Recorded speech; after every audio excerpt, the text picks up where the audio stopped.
इतना चलेगा। अब कहते हैं सर्व का सर्व पदार्थ से संयोग है।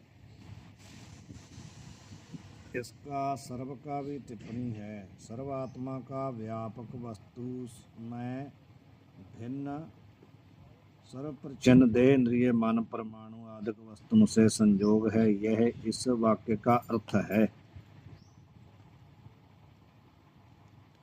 सर्व का अर्थ कर रहे भी सर्वात्मा का व्यापक वस्तु से भिन्न,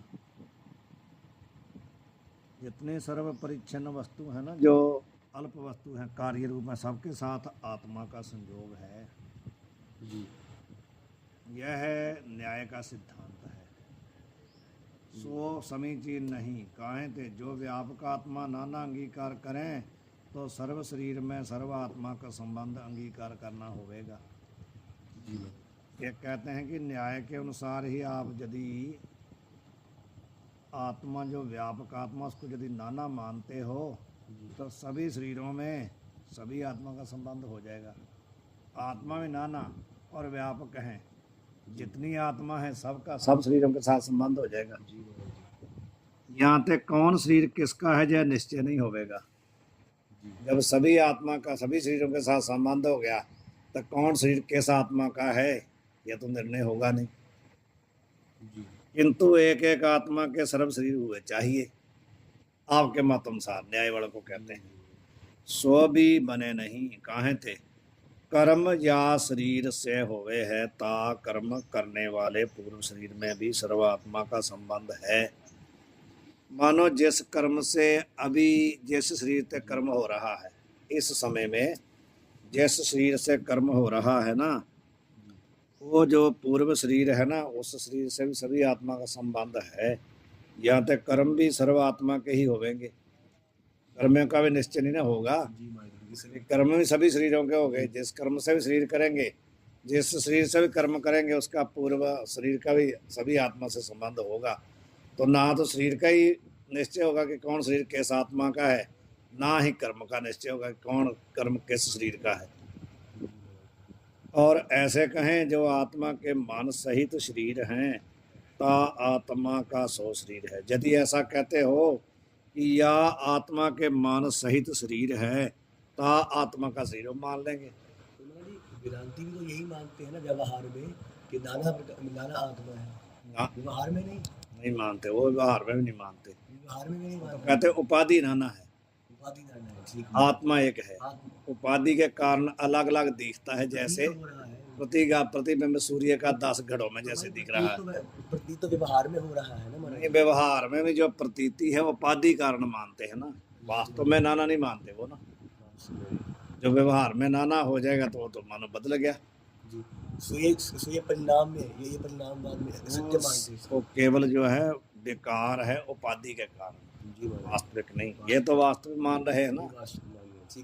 यदि कहते हैं आप ऐसा कहते हैं कि जात्मा के मन सहित शरीर है, तात्मा का सो शरीर है। आत्मा का यहाँ जिस मन के साथ संबंध होगा उस शरीर को मान लेंगे, उस आत्मा का। सो भी बने नहीं काहे थे शरीर की न्याय मन के साथ भी सर्वात्मा का संबंध है। जैसे एक शरीर के साथ सभी आत्मा का संबंध है, ऐसे ही एक मन के साथ सभी आत्मा का भी संबंध है। ताके विषय जय निश्चय होवे नहीं जो कौन सा मन किस आत्मा का है, किंतु सर्वात्मा के सर्व मन हुए चाहिए। ऐसे इंद्रिय भी सर्वात्मा के सर्व ही होवेंगे। जितना प्रपंच है ना, सभी के साथ सभी आत्मा का संबंध हो जाएगा। इंद्रिय है, मन है, शरीर है, सबके साथ हो जाएगा। बाहर के पदार्थन विषय यह मेरा है, यह और का है, ऐसा व्यवहार भी शरीर निमित्तक है। सो शरीर सर्वात्मा के सर्व हैं। याते बाहर के पदार्थ भी सर्व आत्मा के सर्व हुए चाहिए। और जो ऐसे कहें जा आत्मा को जा शरीर में अहम बुद्धि और मम बुद्धि होवे, ता आत्मा का सो शरीर है। सो अहम बुद्धि और मम बुद्धि एक हैं। जानते सर्व आत्मा से रहे नहीं। यदि कोई ऐसा कहता है भी जिस आत्मा को, जिसमें अहम बुद्धि होती है, जिस शरीर में जी और जिस पदार्थ में मम बुद्धि होती है, वो शरीर उस आत्मा का है। जी कहते हैं अहम बुद्धि और मम बुद्धि एक है। याते सर्व आत्मा आत्मा से रहे नहीं, किंतु एक धर्म, एक ही धर्मी विषय रहे है। एक धर्म सभी धर्मी में तो रह नहीं सकता ना। कहते हैं जी अहम बुद्धि मानो एक धर्म है, तो कहते सभी आत्मा से कैसे रहेगा आत्मा में। मम बुद्धि भी एक है, कहते सब में कैसे रहेगी। एक धर्म सब में नहीं कहते रह सकता। जी या तो एक ही आत्मा का शरीर है, या आत्मा का जो शरीर है ता शरीर के संबंधी मन, इंद्रिय और बाहर के पदार्थ आत्मा के हैं। यह व्यापक नाना आत्मा की कार्य करने में भी दोष नहीं। ऐसा करोगे तो नाना मान लो और व्यापक मान लो, कोई दोष नहीं। सो वार्ता भी बने नहीं। काहे ते यद्यपि अहम बुद्धि एक देह में एक ही आत्मा को हो गए है, तथापि सो न्याय मत में बने नहीं। जी वेदांति के मत में तो ठीक है, एक आत्मा को एक ही शरीर में अहम बुद्धि होती, न्याय के मत में नहीं। किंतु सर्व आत्मा को एक देह में अहम बुद्धि हुई चाहिए आपके अनुसार। काहे थे न्याय मत में बुद्धि नाम ज्ञान का है, सो ज्ञान आत्मा और मन के संयोग से हुए हैं। आपके मन में, आपके कहते हैं आपके मत में अहम बुद्धि अहम किसका नाम है? बुद्धि नाम क्या है? अहम बुद्धि किसका नाम है आपके मत में? ज्ञान का। वो कहते ज्ञान जो है वो आत्मा और मन के संयोग से होता है। सो मन के साथ संयोग सर्वात्मा का है, एक का तो है नहीं। यहाँ पे मन के संयोग से जैसे एक देह में एक आत्मा को अहम बुद्धि होवे, तैसे एक देह में सर्वात्मा को अहम बुद्धि हुई चाहिए। उनके मन के साथ संयोग तो सभी आत्मा का है। जो ऐसे कहें यद्यपि मन का संयोग तो सर्वात्मा में है, तथापि यह आत्मा में ज्ञान का जनक अदृष्ट है, तो आत्मा को भी अंत बुद्धि हो गए है। ऐसा कहते ऐसा कोई कहता है ना भी ठीक है आपकी बात मान लेते हैं, मन का संयोग तो सभी आत्मा से है, पर कहते हैं जो ज्ञान का जनक है वो क्या है? अदृष्ट। अदृष्ट का मतलब होता है धर्माधर्म। कहते हो जो अदृष्ट है आत्मा, जो ज्ञान का जनक अदृष्ट है, तो जैसा आत्मा में वो ज्ञान का जनक अदृष्ट है ना, उसी आत्मा को ही अहम बुद्धि होती है। तो भी सर्व को ही ज्ञान हुआ चाहिए। काहे थे जो व्यापक नाना आत्मा अंगीकार करें, तो एक शरीर की शुभ अशुभ क्रियातें शरीर में स्थित सर्व आत्मा में ही अदृष्ट हुए चाहिए। एक शरीर ने अदृष्ट अधर्म रूपी कर्म किया है, और जितने आत्मा सब में उसका अदृष्ट पैदा होना चाहिए ना। कर्म तो एक शरीर ने किया है, लेकिन आत्मा का संबंध सभी का है। मीमांसा के अनुसार, जो मीमांसा वाले हो कहते हैं भी जब हम कोई कर्म करते हैं ना, क्रिया, तो मानो क्रिया हमने की तो वहीं पर क्रिया समाप्त होगी। उसके बाद वो कहते हैं उससे एक अदृष्ट बनता है। अदृष्ट का मतलब होता है धर्म अधर्म।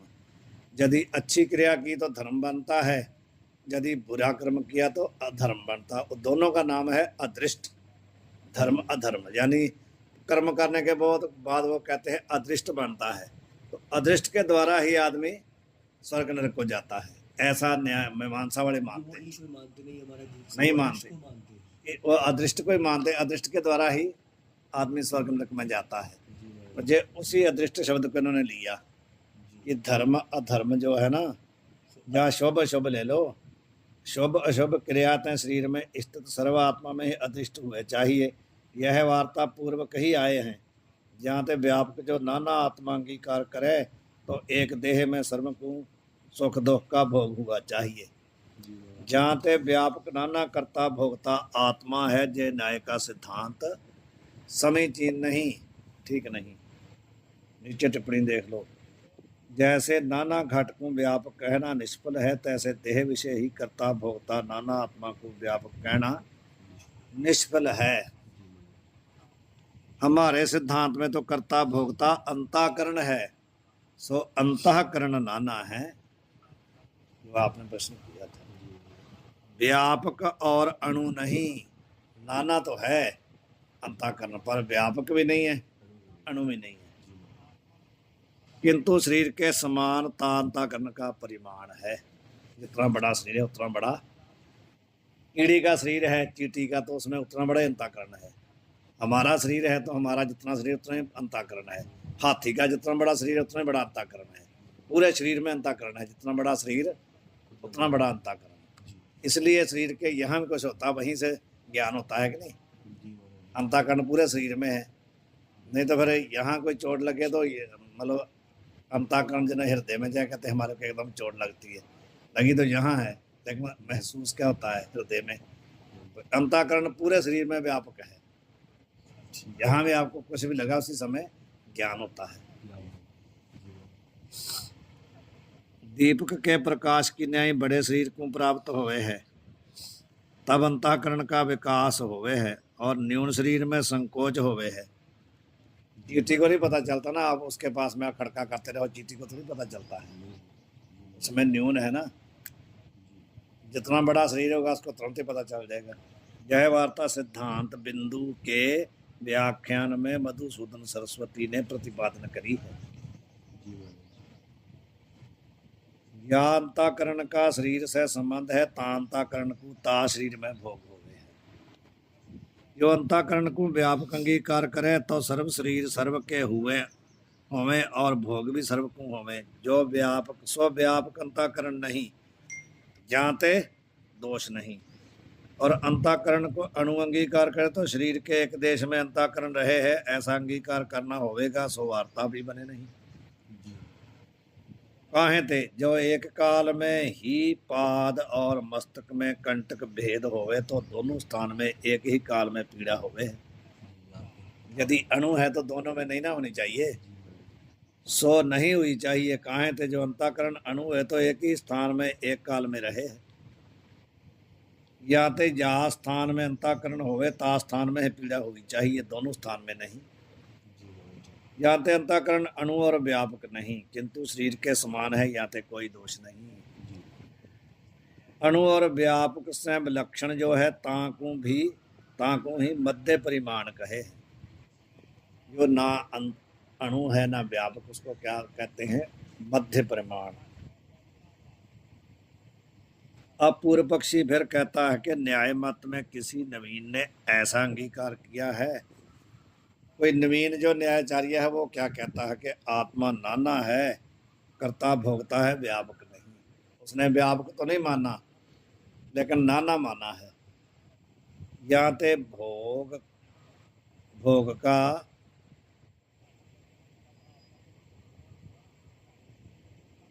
संकर नहीं। संकर का मतलब क्या हुआ? अणु भी नहीं जानते, दो स्थान में पीड़ा का असंभव भी नहीं। संभव शब्द होएगा जहाँ, भोग का संभव भी नहीं, क्योंकि आगे कहा अणु भी नहीं, इसलिए पीड़ा का असंभव भी नहीं। किंतु जैसे वेदांत मत में अंतःकरण मध्यम परिमाण है, तैसे आत्मा भी मध्य परिमाण है, ताकि विषय चतुर्दश गुण रहे हैं। मध्य में परिमाण की टिप्पणी है, यह रहस्य है। यहाँ ते जाते हैं शरीर के अंतर्गत मानेन्द्रिय आदिक सर्व अल्प पदार्थन से आत्मा का संयोग है। यहाँ ते मध्य परिमाण वाले आत्मा विषय भी न्याय पदार्थ उक्त व्यापक का लक्षण संभव है।